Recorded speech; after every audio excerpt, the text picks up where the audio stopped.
Hallelujah. യേശുവേ സ്തോത്രം, യേശുവേ നന്ദി. വിശുദ്ധ ലൂക്കായുടെ സുവിശേഷം 10-ാം അധ്യായം 19-ാം തിരുലിഖിതം. ഇതാ പാമ്പുകളുടെയും തേളുകളുടെയും ശത്രുവിൻ്റെ സകല ശക്തികളുടെയും മീതെ ചവിട്ടി നടക്കാൻ ഞാൻ നിങ്ങൾക്ക് അധികാരം തന്നിരിക്കുന്നു എന്നരുളി ചെയ്ത യേശു ക്രിസ്തുവിൻ്റെ അത്ഭുത നാമത്തിൽ നിങ്ങൾക്കേവർക്കും കൃപയും സമാധാനവും. Praise the Lord. ഇന്ന് നാം ചിന്തിക്കുന്ന വിഷയം ദൈവ ഭയമുള്ളവനെ മാനിക്കുന്ന കർത്താവ്. പ്രഭാഷകന്റെ പുസ്തകത്തിൽ 16-ാം അധ്യായത്തിൽ 3-ാം തിരുലിഖിതം, ദൈവ ഭയമുള്ള ഒരുവൻ 1000 പാപികളെക്കാൾ മെച്ചമാണ്. ഹല്ലേലൂയ. പ്രിയപ്പെട്ട ദൈവമക്കളെ, ഇത് വെറുതെ ഒരു കോൺഫറൻസോ ഒരു പ്രസംഗമോ ഒരു പരിപാടിയോ അല്ല. ഇത് ജീവിക്കുന്ന ദൈവം നമ്മെ നേർക്ക് നേർ കണ്ടുമുട്ടുന്ന മിനിറ്റുകളും സെക്കൻഡുകളുമാണ്. ഇവിടെ ദൈവം ഓരോ കുടുംബങ്ങളുടെയും ഓരോ വേദനകളിലേക്ക് ഇടപെടുകയാണ്. എന്നെയും നിങ്ങളെ ഓർക്കുന്നൊരു ദൈവമുണ്ട്. എൻ്റെയും നിങ്ങളുടെയും പിതാമഹന്മാരെ ഓർക്കുന്നൊരു ദൈവമുണ്ട്. എൻ്റെ കുടുംബത്തെ ഓർക്കുകയും അറിയുകയും ചെയ്യുന്ന ദൈവമുണ്ട്. ആ ദൈവം ഈ വചന ശുശ്രൂഷയുടെ നിമിഷങ്ങളിൽ നമ്മുടെ കുടുംബങ്ങളിലേക്ക് ഇടപെടുകയാണ്. ഇതാ ഒരു വ്യക്തിയുടെ അനുഭവം നിങ്ങളുടെ ശ്രദ്ധയിലേക്ക് കൊണ്ടുവരികയാണ്. ഓസ്ട്രേലിയയിലെ പെർത്ത് എന്ന സ്ഥലത്ത് നിന്ന് ബിനു എഴുതുന്നത്, ദൈവം തന്ന നിരവധിയായ അനുഗ്രഹങ്ങൾക്ക് ഞാൻ കർത്താവിനെ മഹത്വപ്പെടുത്തുന്നു. ഞാൻ കുടുംബമായി ഓസ്ട്രേലിയയിൽ പെർത്തിൽ താമസിക്കുന്നു. ഞങ്ങൾക്ക് മൂത്ത മകനുണ്ടായി 6 വർഷം കഴിഞ്ഞിട്ടും പിന്നെ കുട്ടികൾ ഉണ്ടാകുന്നില്ല. ഞങ്ങൾ അട്ടപ്പാടി സെഗിയോൻ ധ്യാന കേന്ദ്രത്തിൽ നിന്നുള്ള വചന പ്രഘോഷണ എപ്പിസോഡുകൾ ഓൺലൈനിൽ കമ്പ്യൂട്ടറിൽ കാണാൻ തുടങ്ങി. അങ്ങനെ ഓൺലൈനിൽ അട്ടപ്പാടിയിൽ നിന്നുള്ള ആ ശുശ്രൂഷ കണ്ട് പ്രാർത്ഥിച്ചുകൊണ്ടിരിക്കുമ്പോൾ അച്ഛൻ പറഞ്ഞ ഒരു ദൈവവചനം എന്നെ ആഴത്തിൽ സ്പർശിച്ചു. സങ്കീർത്തനം 2:8, എന്നോട് ചോദിച്ചുകൊള്ളുക, ഞാൻ നിനക്ക് ജനതകളെ അവകാശമായി തരും. എൻ്റെ പിതാവായ ദൈവത്തോട് ഞാൻ അന്നു തൊട്ട് യേശുവിൻ്റെ നാമത്തിൽ എനിക്കൊരു കുട്ടിയെ തരണമെന്ന് അവകാശപ്പെട്ട് പ്രാർത്ഥിച്ചു. എനിക്ക് കൂട്ടുകാരുമായി ഇടയ്ക്കിടയ്ക്ക് മദ്യപിക്കുന്ന ഒരു പ്രത്യേക ചീത്ത സ്വഭാവം ഉണ്ടായിരുന്നു. ഞാൻ എൻ്റെ കർത്താവിനോട് പറഞ്ഞു, ഇനി ഒരിക്കലും എൻ്റെ ജീവിതത്തിൽ ഞാൻ മദ്യപിക്കില്ല. ദൈവ തിരുമുമ്പിൽ ഞാൻ വാക്ക് കൊടുത്തു. അന്ന് തൊട്ട് എൻ്റെ മദ്യപാനശീലം വിട്ടുപോയി. 2010 ജൂൺ മാസത്തിലാണ് ഞാൻ പ്രാർത്ഥിച്ചത്. അത്ഭുതമെന്ന് പറയട്ടെ, പിറ്റേ മാസം ജൂലൈയിൽ തന്നെ എൻ്റെ ഭാര്യ ഗർഭിണിയാവുകയും പിന്നെ 2011 മാർച്ച് മാസത്തിൽ ഒരു ആൺകുഞ്ഞിന് ജന്മം നൽകുകയും ചെയ്തു. എൻ്റെ ദൈവമായ കർത്താവിന് ഞാൻ കോടാനുകോടി നന്ദി പറയുന്നു. കൂടാതെ എൻ്റെ ഭാര്യയുടെ 10 വർഷമായി ഉണ്ടായിരുന്ന പിടലി വേദനയും ആ ഓൺലൈൻ പ്രോഗ്രാമിൽ പ്രാർത്ഥിച്ചപ്പോൾ അത്ഭുതകരമായി സൗഖ്യം പ്രാപിച്ചു. ഇങ്ങനെ കർത്താവ് എൻ്റെ കുടുംബത്തിൽ വചനത്തിലൂടെ അത്ഭുതങ്ങൾ പ്രവർത്തിച്ചു കൊണ്ടിരിക്കുകയാണ്. ഹല്ലേലൂയ. പ്രിയപ്പെട്ട സഹോദരങ്ങളെ, ഇതാ ആ കുട്ടിയുടെ ചിത്രവും ലെറ്ററിനോടനുബന്ധിച്ച് എത്തിച്ചിട്ടുണ്ട്. ഹല്ലേലൂയ. പ്രിയപ്പെട്ട സഹോദരങ്ങളെ, ഇടയ്ക്കിടയ്ക്ക് മദ്യപാനം ഉണ്ടായിരുന്ന വ്യക്തി ദൈവ വചനം കേട്ടപ്പോൾ അവിടെ വെച്ച് മദ്യത്തിൻ്റെ കെട്ടുകൾ അഴിഞ്ഞു. ഇനി എനിക്ക് മദ്യപിക്കേണ്ട. ജീവിതത്തിൽ പിന്നെ മദ്യപിച്ചിട്ടില്ല അദ്ദേഹം കർത്താവിന് മുമ്പിൽ കർത്താവിന് പ്രിയനായി ജീവിക്കുകയാണ്. അതുപോലെ ഒരു കുഞ്ഞിന് വേണ്ടി പ്രാർത്ഥിച്ചു. ദൈവം അതുപോലെ ആ കുടുംബത്തെ അങ്ങ് അനുഗ്രഹിച്ച് ജൂൺ മാസത്തിൽ പ്രാർത്ഥിച്ചു. ജൂലൈയിൽ തന്നെ ആ കുടുംബം ഗർഭിണിയായി. പിന്നീട് ആ കുട്ടിക്ക് ജന്മം നൽകി. ഹല്ലേലൂയ. 2 കരങ്ങൾ ഉയർത്തി ഉറക്കെ സ്തുതിച്ച് പ്രാർത്ഥിക്കാം. Hallelujah, hallelujah, hallelujah.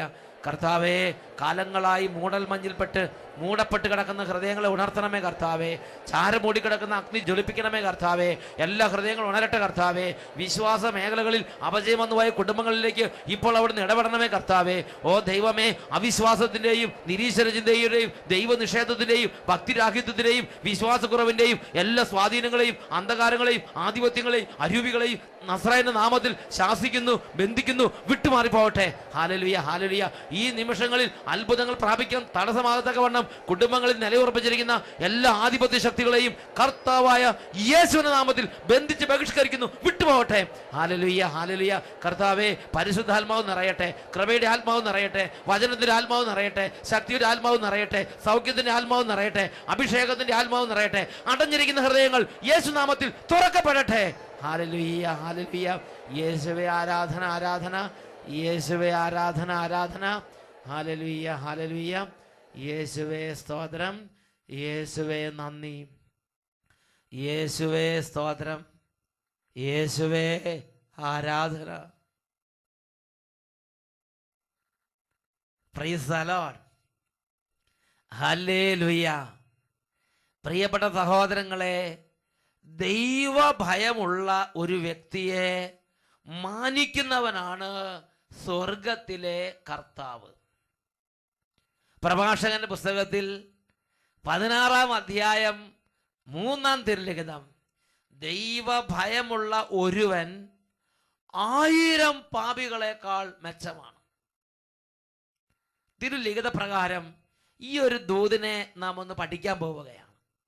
നമ്മൾ ആദ്യം തന്നെ ഈ വിഷയത്തെക്കുറിച്ച് ചിന്തിക്കുമ്പോൾ എടുക്കുന്നത് രാജാക്കന്മാരുടെ 1-ാം പുസ്തകത്തിൽ 11-ാം അധ്യായത്തിൽ 12-ാം തിരുലിഖിതമാണ്.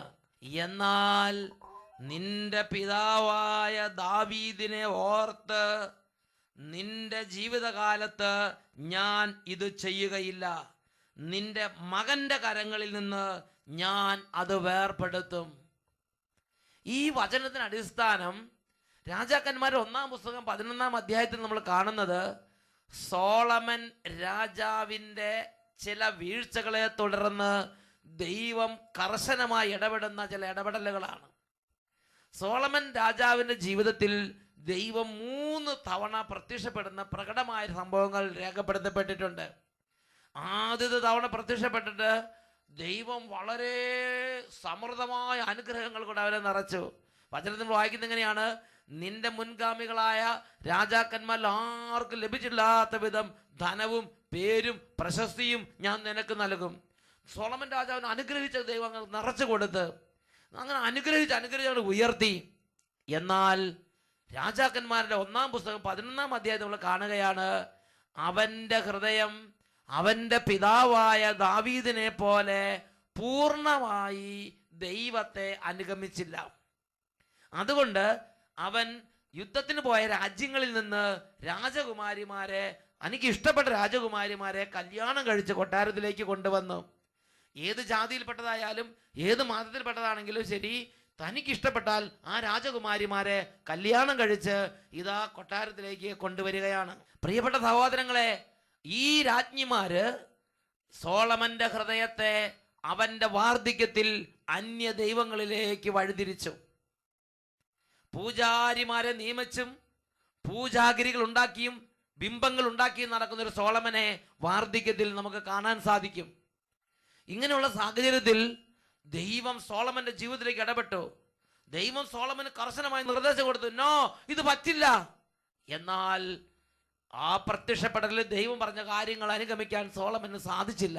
കാരണം അവന്റെ ഭാര്യമാർ അവന്റെ ഹൃദയത്തെ വ്യതിചലിപ്പിച്ച്. പ്രിയപ്പെട്ട സഹോദരങ്ങളെ, ദൈവം വളരെ വ്യക്തമായി ദൈവത്തിന്റെ ജനത്തിന് നിർദ്ദേശം കൊടുത്തിട്ടുണ്ട്. നിന്റെ വിശ്വാസത്തിൽ പെടാത്ത ഒരു വ്യക്തിയെ ഭാര്യയായി നീ സ്വീകരിക്കരുത് എന്ന് ദൈവം വ്യക്തമായി നിർദ്ദേശം കൊടുത്തിരുന്നു. അതും സോളമൻ ലംഘിച്ച് എന്നിട്ടാണ് തന്നിഷ്ടപ്രകാരം ഭാര്യമാരെ സ്വീകരിച്ച് കൊട്ടാരങ്ങളിലേക്ക് കൊണ്ടുവന്നത്. ഇങ്ങനെ തൻ്റെ ജീവിതത്തിൽ പിതാവായ ദാവീദിനെ പോലെ സോളമൻ ദൈവത്തെ പൂർണ്ണമായും അനുഗമിച്ചില്ല. അങ്ങനെ വന്നപ്പോൾ ദൈവത്തിന്റെ അപ്രീതിക്ക് അവൻ പാത്രമായി. ഇതാ 3-ാം തവണ ദൈവം സോളമന് പ്രത്യക്ഷപ്പെട്ടു. രാജാക്കന്മാരുടെ 1-ാം പുസ്തകം 11-ാം അധ്യായത്തിൽ 11-ാം തിരുലിഖിതം, കർത്താവ് സോളമനോട് അരുളി ചെയ്തു, നിന്റെ മനസ്സ് ഇങ്ങനെ തിരിയുകയും എൻ്റെ ഉടമ്പടിയും ഞാൻ നൽകിയ കൽപ്പനകളും പാലിക്കാതിരിക്കുകയും ചെയ്തതിനാൽ ഞാൻ രാജ്യം നിന്നിൽ നിന്ന് പറിച്ചെടുത്ത് നിന്റെ ദാസന് കൊടുക്കും. ഇതാ സോളമനിൽ നിന്ന് ദൈവം രാജ്യം പറിച്ചെടുക്കാൻ പോവുകയാണ്. സോളമനിൽ ദൈവത്തിന്റെ ഒരു അനുഗ്രഹം മാറി നീങ്ങിപ്പോകാൻ പോവുകയാണ്. പക്ഷേ ഉടനെ തന്നെ ദൈവം അടുത്ത സെന്റൻസ് പറയുകയാണ്, എന്നാൽ നിന്റെ അപ്പനായ ദാവീദിനെ ഓർത്ത്, നിന്റെ പിതാവായ ദാവീദിനെ ഓർത്ത് ഞാൻ അത് ചെയ്യുകയില്ല. നിന്റെ കാലത്ത് ഞാൻ അത് ചെയ്യുകയില്ല, നിന്റെ മക്കളുടെ കാലത്ത് ഞാനത് ചെയ്യും. നോക്ക്, ഒരു തകർച്ച സോളമന്റെ ജീവിതത്തിൽ ഉണ്ടായപ്പം സോളമന്റെ അപ്പൻ വിശുദ്ധ ജീവിതം നയിച്ചതുകൊണ്ട് ആ അപ്പനെ ഓർത്ത് ദൈവം ആ ഒരു തിന്മ വരുത്താതെ സംരക്ഷിക്കുകയാണ്. ഹല്ലേലൂയ. ദാവീദ് തൻ്റെ ജീവിതകാലത്ത് ദൈവത്തിന് പ്രിയങ്കരനാകാൻ വേണ്ടി രാപകൽ കണ്ണിൽ എണ്ണ ഒഴിച്ച് ചത്തു പണിയെടുത്ത് ഒരുപാട് വേദന അദ്ദേഹം സഹിച്ചിട്ടുണ്ട്, ഒരുപാട് കഷ്ടതകളിലൂടെ കടന്നു പോയിട്ടുണ്ട്, ഒരുപാട് കണ്ണുനീരിലൂടെ കടന്നു പോയിട്ടുണ്ട്, ഒരുപാട് സംഘർഷങ്ങൾ കടന്നു പോയിട്ടുണ്ട്. പക്ഷേ അങ്ങനെ ഞെരുങ്ങി ജീവിച്ചത് കൊണ്ട് അദ്ദേഹം മരിച്ച് അദ്ദേഹത്തിന്റെ മകന്റെയും മരണത്തിന്റെ അത്രയും ആ കാലത്തെത്തിയപ്പോൾ പോലും ദൈവം ദാവീദ് പണ്ട് ചെയ്ത ആ നന്മകളെ ഓർത്ത് സോളമനോട് കരുണ കാണിക്കുകയാണ്. നോക്ക്, ഒരു നൂറ്റാണ്ട് മുമ്പ് അല്ലെങ്കിൽ ഒരു യുഗം മുമ്പ്, ഒരു തലമുറ മുമ്പ് ദാവീദ് ചെയ്ത സൽകൃത്യങ്ങൾ ഓർത്തിരിക്കുന്ന ദൈവം, പ്രൈസ് ദി ലോർഡ്, ഓർത്തിരിക്കുന്ന ദൈവം, ഓർത്ത് ദൈവം പിൻ തലമുറയോട് കരുണ കാണിക്കുകയാണ്. ഇത് മറ്റൊരു രംഗം അപ്പോസ്തല പ്രവർത്തനത്തിൽ നമ്മൾ കാണുന്നുണ്ട്. അപ്പോസ്തല പ്രവർത്തനം 10-ാം അധ്യായം 1 മുതൽ 4 വരെയുള്ള രംഗങ്ങൾ. കേസറിയായിൽ കൊർണേലിയൂസ് എന്നു പേരുള്ള ഒരു ശതാധിപൻ ഉണ്ടായിരുന്നു. അവൻ ഇത്താലിക്ക് എന്ന് പേരുള്ള സൈന്യ വിഭാഗത്തിന്റെ ഒരു ശതാധിപനാണ്. അവൻ അംഗരക്ഷകരുണ്ട്, അവന്റെ കീഴിൽ പടയാളികളുണ്ട്, അവൻ അധികാരമുണ്ട്, പെരുമയുണ്ട്. പക്ഷെ അവനെ കുറിച്ച് ബൈബിൾ പറഞ്ഞിരിക്കുകയാണ്, അവൻ ദൈവഭയവും ദൈവഭക്തിയും ഉള്ളവനായിരുന്നു. അവൻ ജനങ്ങൾക്ക് ഉദാരമായ ദാനധർമ്മം ചെയ്യുകയും ദൈവത്തോട് നിരന്തരം പ്രാർത്ഥിക്കുകയും ചെയ്തിരുന്നു. ഇതിന് വിലയുണ്ടായി, ദൈവം അവനെ മാനിച്ച്. അതുകൊണ്ട് അടുത്ത വാക്യം, ഒരു ദിവസം ഏതാണ്ട് 9-ാം മണിക്കൂറിൽ കൊർണേലിയൂസ് എന്ന് വിളിച്ചുകൊണ്ട് ഒരു ദൈവദൂതൻ ആഗതനാകുന്നത് ഒരു ദർശനത്തിൽ അവൻ വ്യക്തമായി കണ്ടു. ഭയവിഹുലനായി ഉറ്റുനോക്കിക്കൊണ്ട് അവൻ ചോദിച്ചു, പ്രഭോ, ഇതെന്താണ്? ഉടനെ ദൂതൻ പറഞ്ഞു, നിന്റെ പ്രാർത്ഥനകളും ദാനധർമ്മങ്ങളും ദൈവസന്നിധിയിൽ നിന്നെ അനുസ്മരിപ്പിച്ചിരിക്കുന്നു. ഹല്ലേലൂയ. ഈ കൊർണേലിയൂസ് ചെയ്ത പ്രാർത്ഥന, ഈ കൊർണേലിയൂസിന്റെ ദൈവഭയം, ഈ കൊർണേലിയൂസിന്റെ ദാനധർമ്മം, ഇത് സ്വർഗത്തിൽ പിതാവായ ദൈവത്തിന് എപ്പോഴും സന്തോഷം നൽകി. അതുകൊണ്ട് ദൈവം അത് ഓർത്തിരിക്കുകയാണ്. കൊർണേലിയൂസ് പ്രാർത്ഥിക്കാൻ ചെല്ലുമ്പം, അവൻ മുട്ടുകുത്തുമ്പം ഉടനെ ഇവന്റെ ദാനധർമ്മങ്ങൾ ദൈവം ഓർക്കുകയാണ്, ഇവന്റെ ദൈവഭയം ദൈവം ഓർക്കുകയാണ്, ഇവന്റെ എളിമ ദൈവം ഓർക്കുകയാണ്, ഇവന്റെ സത്യസന്ധത ദൈവം ഓർക്കുകയാണ്, ഇവന്റെ നേരെ പോ എന്നുള്ള സ്വഭാവം ദൈവം ഓർക്കുകയാണ്, ഇവൻ മറ്റുള്ളവർക്ക് വേണ്ടി ത്യാഗം സഹിക്കുന്ന ദൈവം ഓർക്കുകയാണ്, ഇവന്റെ ഉപവാസങ്ങൾ ദൈവം പ്രിയപ്പെട്ട സഹോദരങ്ങളെ, നമ്മൾ ചെയ്യുന്ന ഒരു ചെറിയ കാര്യം പോലും വെറുതെയല്ല. അതെല്ലാം സ്വർഗസ്ഥനായ പിതാവ് ഓർക്കും. ഞാനൊരു ദാനധർമ്മം ചെയ്യുന്നത് സ്വർഗസ്ഥനായ പിതാവ് ഓർക്കും. ഞാനൊന്ന് പ്രാർത്ഥിക്കുന്നത്, ഒരു കൊന്ത ചെല്ലുന്നത്, ഒന്ന് മുട്ടുകുത്തുന്നത്, ഒന്ന് അനുസരിക്കുന്നത്, ഒന്ന് എളിമപ്പെടുന്നത്, ഞാൻ അകാരണമായി പീഡിപ്പിക്കപ്പെടുമ്പോൾ സന്തോഷത്തോടെ അവരോട് ക്ഷമിക്കുന്നത്, എൻ്റെ ഓരോ ദൈവഭയത്തിന്റെ പ്രവൃത്തികളെയും ദൈവം ഓർക്കും. കൊർണേലിയൂസിന് പറഞ്ഞു, കൊർണേലിയൂസേ, നിന്റെ ദാനധർമ്മങ്ങളും നിന്റെ ത്യാഗങ്ങളും നിന്റെ എല്ലാം ദൈവം ഓർത്തിരിക്കുന്നു, അതുകൊണ്ട് എന്നെ ദൈവം അയച്ചിരിക്കുകയാണ്. ഒരു ദൂതനെ സ്വർഗത്തിൽ നിന്ന് പിതാവ് ഇതാ കൊർണേലിയൂസിന്റെ അടുത്തേക്ക് അയച്ചിരിക്കുകയാണ്. നമ്മുടെ ഓരോ നല്ല കാര്യങ്ങളും ഓർക്കുന്ന ദൈവമാണ്, അത് വിലമതിക്കുന്ന മാനിക്കുന്ന ദൈവമാണ് സ്വർഗത്തിലെ ദൈവം. ഹല്ലേലൂയ. വീണ്ടും പുറപ്പാടിന്റെ പുസ്തകത്തിലേക്ക് പോകാം. പുറപ്പാടിന്റെ പുസ്തകത്തിൽ 2-ാം അധ്യായം 23 മുതൽ 25 വരെ തിരുലിഖിതങ്ങൾ. അവിടെ നമ്മൾ എന്താണ് കാണുന്നത്? ഇതാ ദൈവത്തിന്റെ ജനം ഈജിപ്തിൽ മേലാളന്മാരുടെ ക്രൂരത നിമിത്തം കണ്ണുനീർ കയത്തിൽ മുങ്ങിക്കിടക്കുകയാണ്. സഹായിക്കാൻ ആരുമില്ല, ആർക്കും രക്ഷിക്കാൻ പറ്റാത്ത വിധം ഊരാക്കുരുക്കിൽ കുടുങ്ങിപ്പോയതുപോലെ ആയിപ്പോയി ആ ജനത്തിന്റെ സ്ഥിതി. അങ്ങനെ നെടുവീർപ്പുകളും വിലാപങ്ങളും സ്വർഗത്തിലേക്ക് ഉയരുകയാണ്. ആ പശ്ചാത്തലത്തിലാണ് 2-ാം അധ്യായത്തിൽ 23 മുതൽ 25 വചനങ്ങൾ നമ്മൾ മനസ്സിലാക്കേണ്ടത്.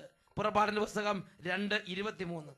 കുറെ കാലം കഴിഞ്ഞ് ഈജിപ്തിലെ രാജാവ് മരിച്ചു. അടിമകളായി കഴിഞ്ഞിരുന്ന ഇസ്രായേൽ മക്കൾ നെടുവീർപ്പിട്ട് നിലവിളിച്ചു. അവരുടെ നിലവിളി ദൈവ സന്നിധിയിലെത്തി.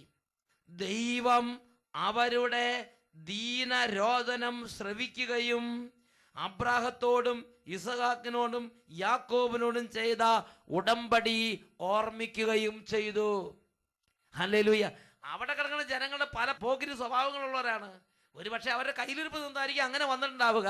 എന്തായാലും ശരി, അവരുടെ അകൃത്യങ്ങളെ ഓർക്കുന്നതിനേക്കാൾ ദൈവം ഓർത്തത് അവരുടെ പിതാക്കന്മാരായ അബ്രാഹം, ഇസഹാക്ക്, യാക്കോബ്, ഇങ്ങനെയുള്ള പിതാക്കന്മാര് അവരുടെ ഒരു ആയുഷ്കാലത്ത് ദൈവത്തിന് മുമ്പിൽ ദൈവഭയത്തോടെ ജീവിച്ച് ദൈവത്തിൽ നിന്ന് ഒരുപാട് അനുഗ്രഹങ്ങളും ഉടമ്പടികളും അവർ പ്രാപിച്ചിരുന്നു. പിതാക്കന്മാരായ അബ്രാഹം, ഇസഹാക്ക്, യാക്കോബ്, ഇവരുടെ ജീവിതങ്ങളെ ദൈവം ഓർത്ത്, ഇവരോട് കുറഞ്ഞ വാക്കുകളെ ദൈവം ഓർത്ത്, ഇവരോട് ചെയ്ത ഉടമ്പടികളെ ദൈവം ഓർത്ത്, എന്നിട്ട് ഈ പിതാക്കന്മാരോട് ചെയ്ത ഉടമ്പടിയെ ഓർത്ത് ഈ ജനത്തിന് വേണ്ടി നൂറ്റാണ്ടുകൾക്ക് ശേഷം ഈ ജനത്തിന് വേണ്ടി ഇടപെടുകയാണ്. ഇതിന് എന്താ മനസ്സിലാക്കേണ്ടത്? ഞാനും നിങ്ങൾ ഒരു നന്മ പ്രവൃത്തി ചെയ്താൽ ഒരു 5 നൂറ്റാണ്ട് കഴിഞ്ഞാലും ദൈവം അത് ഓർത്തിരിക്കുന്നു. എന്നിട്ട് ഒരു 5 നൂറ്റാണ്ട്, 10 തലമുറയ്ക്ക് ശേഷം നമുക്കൊരു പിൻതലമുറ ഉണ്ടെങ്കിൽ അവരൊരു അകൃത്യം ചെയ്യുമ്പോൾ ഈ തലമുറയിൽ ഈ നമ്മൾ ചെയ്ത ഈ നന്മ പ്രവൃത്തി ഓർത്തിട്ട് അവരോട് കരുണ കാണിക്കുന്ന ഒരു ദൈവത്തെ അല്ലേ ബൈബിൾ നമുക്ക് കാണിച്ചു തരുന്നത്? വീണ്ടും പുറപ്പാടിന്റെ പുസ്തകം 20-ാം അധ്യായം 6-ാം തിരുലിഖിതം. എന്നാൽ എന്നെ സ്നേഹിക്കുകയും എൻ്റെ കൽപ്പനകൾ പാലിക്കുകയും ചെയ്യുന്നവരോട് 1000 തലമുറകൾ വരെ ഞാൻ കരുണ കാണിക്കും. പുറപ്പാട് 20:6. എന്നെ സ്നേഹിക്കുകയും എൻ്റെ കൽപ്പനകൾ പാലിക്കുകയും ചെയ്യുന്ന ഒരുവനോട് 1000 തലമുറകൾ ഞാൻ കരുണ കാണിക്കും.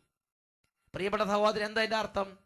നമ്മൾ ഒരാൾ ഇന്നൊരു ഉപവാസം എടുക്കുന്നു, അല്ലെങ്കിൽ നമ്മൾ ഒരാൾ ദാനധർമ്മം ചെയ്യുന്നു, നമ്മൾ ദൈവത്തിൻ്റെ വചനപ്രകാരം ജീവിക്കാൻ വേണ്ടി ഇന്ന് അപമാനം സഹിക്കുന്നു, ഇന്ന് കഷ്ടത സഹിക്കുന്നു, ഇന്ന് കണ്ണുനീരിൽ ഇരിക്കുന്നു, ഇന്ന് വേദന, അങ്ങനെ ഇന്ന് ജീവിതത്തെ ദൈവത്തിന് പ്രിയങ്കരമാവിധമാക്കാൻ വേണ്ടി മദ്യപാനം ഉപേക്ഷിച്ച്, ചീട്ടുകൾ ഉപേക്ഷിച്ച്, പാപം ഉപേക്ഷിച്ച് ദൈവമാർഗത്തിൽ നടക്കാൻ വേണ്ടി ക്ലേശം സഹിച്ച് ദൈവഭക്തനായി ദൈവഭയമുള്ള ഒരുവനായി ജീവിച്ചാൽ എൻ്റെയും നിങ്ങളുടെയും ഈ സുഹൃതം, ഈ നന്മ, ഈ ദൈവമായ പ്രകാരമുള്ള ജീവിതം, ദൈവത്തെ സ്നേഹിക്കുന്ന ഈ ജീവിതം, ഞാൻ ചെയ്യുന്ന ഈ നന്മ പ്രവൃത്തി 1000 തലമുറകൾ കഴിഞ്ഞാലും ദൈവം ഓർത്ത് ഈ സൽകൃത്യത്തെ പ്രതി ദൈവം ആ തലമുറയെ അനുഗ്രഹിക്കും. 1000 തലമുറ വരെയല്ല, 1000 തലമുറകൾ. അതിനറ്റം പറഞ്ഞിട്ടില്ല. ഞാൻ ആദ്യം വിചാരിച്ചിരുന്നത് അബ്രാഹത്തിൻ്റെയും ഇസ്ഹാക്കിൻ്റെയും യാക്കോബിൻ്റെയും ഒക്കെ പ്രവൃത്തികൾക്ക് വിലയുണ്ടാവുള്ളൂ എന്നാണ്. എന്നാൽ പുറപ്പാടിന്റെ പുസ്തകം 20-ാം അധ്യായം 6-ാം വാക്യം, അബ്രാഹത്തിന്റെ, ഇസ്ഹാക്കിന്റെ, യാക്കോബിന്റെ പ്രവൃത്തി എന്ന് പറഞ്ഞാൽ ദൈവം തെരഞ്ഞെടുത്ത കുറെ പേരുടെ പ്രവൃത്തികൾക്ക് വിലയുണ്ടാവും. ദാവീദിന്റെ പ്രവൃത്തിക്ക് വില, അബ്രാഹം, ഇസ്ഹാക്ക്, യാക്കോബിന്റെ പ്രവൃത്തികൾക്ക് വില, അങ്ങനെ ദൈവം തെരഞ്ഞെടുത്ത കുറെ പേരുടെ പ്രവൃത്തികൾക്ക് വിലയുണ്ടാവൂ എന്നാണ് ഞാൻ കരുതിയിരുന്നത്. എന്നാൽ പുറപ്പാട് 20-ാം അധ്യായം 6-ാം വാക്യം പഠിപ്പിക്കുകയാണ്, എന്നെ സ്നേഹിക്കുകയും എൻ്റെ കൽപ്പനകൾ പാലിക്കുകയും ചെയ്യുന്ന ഒരുവൻ, അത് ആരായാലും, ഈ കേട്ടുകൊണ്ടിരിക്കുന്ന നിങ്ങളോ, ഈ പറഞ്ഞുകൊണ്ട് ഞാനോ, ആരായാലും 1000 തലമുറകൾ, എത്ര തലമുറ കഴിഞ്ഞാലും അത് ഓർത്തിരിക്കുന്ന ദൈവമാണ് ബൈബിളിലെ ദൈവം. Praise the Lord. വേറൊരു വാക്കി പറഞ്ഞാൽ ദൈവഭയമുള്ളവനെ മാനിക്കുന്നതാണ് ബൈബിളിലെ ദൈവം. നമ്മുടെ കുടുംബത്തിൽ 1000 പാപികൾ ഉണ്ടാകുന്ന മെച്ചമാണ് ദൈവഭയമുള്ള ഒരാളുണ്ടാകുന്നത്. ഇവന്റെ പ്രവൃത്തികളാണ് ദൈവം ഓർത്തിരിക്കാൻ പോണത്. എഴുന്നേറ്റ് നിൽക്കാം. ഈ നിമിഷങ്ങളിൽ നമ്മൾ ഇന്ന് പ്രാർത്ഥിക്കാൻ പോവുകയാണ്. പ്രഭാഷകന്റെ പുസ്തകത്തിൽ 16-ാം അധ്യായം 3-ാം വാക്യം, ദൈവഭയമുള്ള ഒരുവൻ 1000 പാപികളെക്കാൾ മെച്ചമാണ്. ഈ ദൈവഭയം ഉള്ളവന്റെ പ്രവൃത്തികളെ ദൈവം ഓർത്തിരിക്കും. നമ്മൾ ചെയ്യുന്ന ഒരു ചെറിയ കാര്യം പോലും ദൈവം മറക്കില്ല, ഓർത്തിരിക്കും. ഓർത്തിരുന്ന അവൻ അനുഗ്രഹിക്കും, അവൻ അനുസ്മരിച്ച് അനുഗ്രഹിക്കും. കരങ്ങൾ ഉയർത്തിപ്പിടിക്കാം. ദൈവമേ, മരിക്കുന്നതിന് മുമ്പ് ദൈവഭയപ്രകാരമുള്ള നന്മയുടെ ജീവിതത്തിന് ഉടമയാകണം. ദൈവവചനപ്രകാരമുള്ള ജീവിതത്തിനുടമയാകണം. ദൈവത്തെ സ്നേഹിക്കുകയും അവിടുത്തെ കൽപ്പനകൾ അനുസരിക്കുകയും ചെയ്യുന്നതിന് വേണ്ടി ഈ ജീവിതകാലത്ത് കഷ്ടങ്ങൾ സഹിക്കുന്ന, വേദന സഹിക്കുന്ന, കണ്ണുനീര് സഹിക്കുന്ന ഒരു ദൈവ പൈതലായി എനിക്ക് മാറണം. അതിനുവേണ്ടി എന്നെ അനുഗ്രഹിക്കണമേ. ഞാൻ ഇന്ന് കഷ്ടം സഹിച്ച് ഒരു നന്മയുടെ ജീവിതം, മദ്യപാനം ഉപേക്ഷിച്ചൊരു ജീവിതം, തിന്മ ഉപേക്ഷിച്ചൊരു ജീവിതം, നെറികേടുകൾ ഉപേക്ഷിച്ച ജീവിതം, അന്ധകാരം ഉപേക്ഷിച്ച ജീവിതം ഇന്ന് ഞാൻ കഷ്ടം സഹിച്ച് പരിശീലിച്ചാൽ എൻ്റെ ഈ ഓരോ കഷ്ടത, ഓരോ ത്യാഗപ്രവർത്തികൾ 1000 തലമുറ കഴിഞ്ഞാലും എൻ്റെ ദൈവം ഓർത്തിരിക്കും. എൻ്റെ ദൈവം അത് എണ്ണുന്നുണ്ട്. എൻ്റെ ദൈവന് വിലമതിക്കുന്നുണ്ട്. കരങ്ങൾ ഉയർത്തി സ്തുതിക്കട്ടെ. ഹാലലുയ്യ, ഹാലലുയ്യ, ഹാലലുയ്യ. കർത്താവേ, ഈ സമൂഹത്തിലേക്ക് നന്മയുടെ ആത്മാവിനെ നിവേശിപ്പിക്കണമേ, വിശുദ്ധിയുടെ ആത്മാവിനെ നിവേശിപ്പിക്കണമേ, ദൈവഭയത്തിൻ്റെ ആത്മാവിനെ നിവേശിപ്പിക്കണമേ, സത്യസന്ധയുടെ ആത്മാവിനെ നിവേശിപ്പിക്കണമേ, ദൈവാനുഗ്രഹത്തിൻ്റെ ആത്മാവിനെ നിവേശിപ്പിക്കണമേ, ദൈവവചനത്തിൻ്റെ ആത്മാവിനെ നിവേശിപ്പിക്കണമേ. എല്ലാവരും കരങ്ങൾ ഉയർത്തി സ്തുതിക്കട്ടെ. ഹാലലുയ്യ, ഹാലലുയ്യ. ഓ ദൈവമേ, കുഞ്ഞുങ്ങളെ അനുഗ്രഹിക്കണമേ കർത്താവേ, യുവതിവാക്കന്മാരെ അനുഗ്രഹിക്കണമേ കർത്താവേ, ബാലികാബാലന്മാരെ അനുഗ്രഹിക്കണമേ കർത്താവേ, കുടുംബങ്ങളെ അനുഗ്രഹിക്കണമേ കർത്താവേ. അന്ധകാരത്തിൽപ്പെട്ട കുടുംബങ്ങളെ കർത്താവ് യേശുവിന്റെ നാമത്തിൽ അവകാശപ്പെടുന്നു. ഇപ്പോൾ അന്ധകാരങ്ങൾ മാറി പ്രകാശത്തിലേക്ക് വരട്ടെ. Hallelujah, hallelujah. ഓ ദൈവമേ, തന്റെ ഇഷ്ട നിർവഹണത്തിന് വേണ്ടി സാത്താൻ അടിമകളായിരിക്കുന്ന ഓരോ കുടുംബങ്ങളെയും ഓരോ ജീവിതങ്ങളെയും യേശുവിന്റെ നാമത്തിൽ അന്ധകാരങ്ങളിൽ നിന്ന് വിടുവിക്കുന്നു. Hallelujah, hallelujah.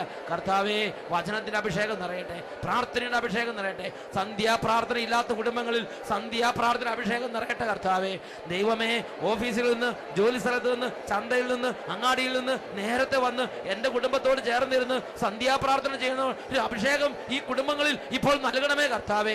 ദൈവവചനം പഠിക്കാൻ അഭിഷേകം നൽകണമേ, അനുസരിക്കാൻ അഭിഷേകം നൽകണമേ. താന്തോന്നികൾ, ദുർവൃത്തന്മാർ, വെറിക്കൂത്തുകൾ മുഴുകുന്നവർ യേശുനാമത്തിൽ വിടുതൽ പ്രാപിക്കട്ടെ. ദൈവഭയത്തിന്റെ ജീവിതം ഈ ദാസിദാസന്മാരുടെ മേൽ ദാനമായി ലഭിക്കട്ടെ.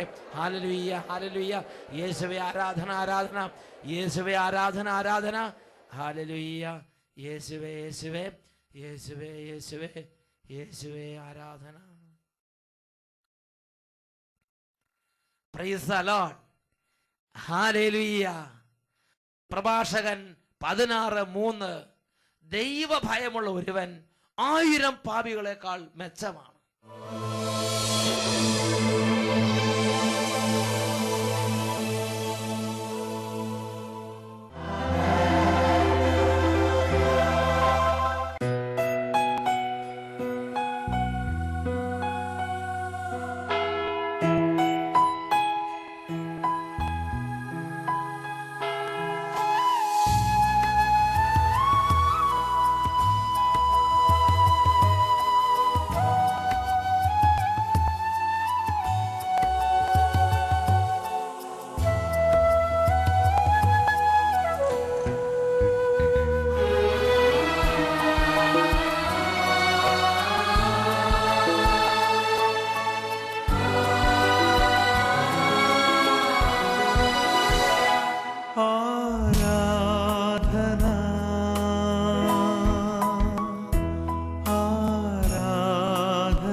ലൂക്കായുടെ സുവിശേഷം 6-ാം അധ്യായം 19-ാം തിരുലിഖിതം.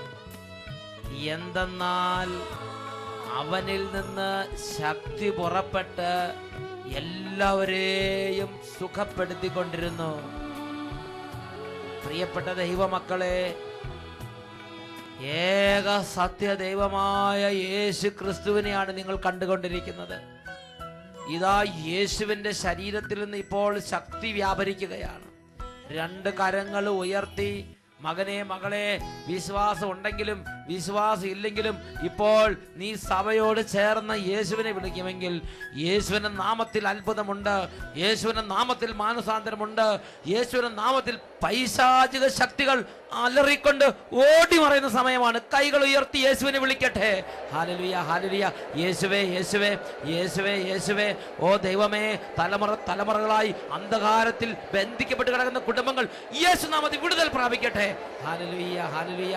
രോഗങ്ങളും പകർച്ചവ്യാധികളും മാരക രോഗങ്ങളും അനർത്ഥങ്ങളും അപകട മരണങ്ങളും യേശുനാമത്തിൽ വിട്ടുമാറി പോകട്ടെ. ഹല്ലേലൂയ. യേശുവേ ആരാധന, ആരാധന. യേശുവേ ആരാധന, ആരാധന. യേശുവേ